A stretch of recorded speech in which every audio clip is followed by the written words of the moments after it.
Alam niyo po kung ano to? Tayo magluluto ng pork chop. Ayan ang pork chop.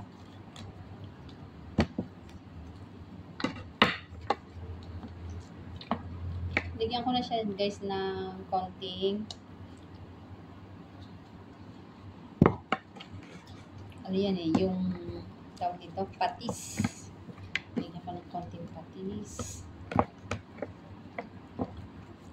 Pinarinate ko na siya sa patis, konting patis. Ayun, lagyan na natin siya ng konting.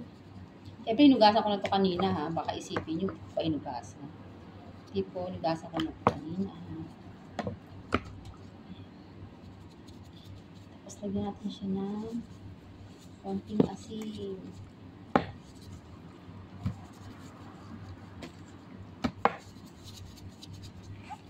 Tapos meron tayo crispy fries. Lagyan natin ito para sa masarap na. Kung gusto niyo naman pong harina, pwede naman kayo magdagdag ng harina. Kung wala kayong ganitong crispy fries, harina po gamitin nyo lang. Tara guys, samahan nyo ako. Tayo magluto na dun sa kusina. Hi guys, mainit na po ang ating kawali. Ilagay na natin ang ating pork chop. Para, ayan.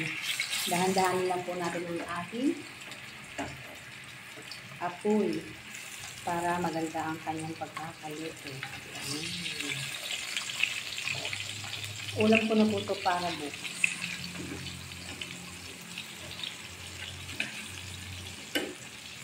Ayan, sarap. Siyempre guys, balikan din natin.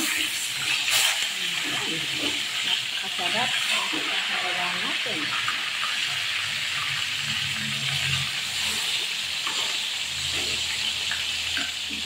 Sama natin ito isa sa gilid para maluto rin.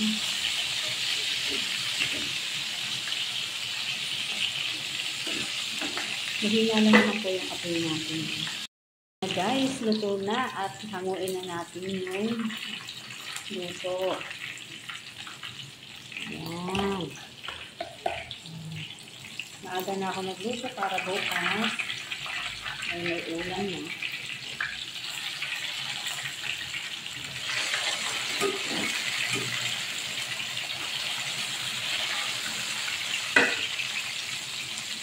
Ayan.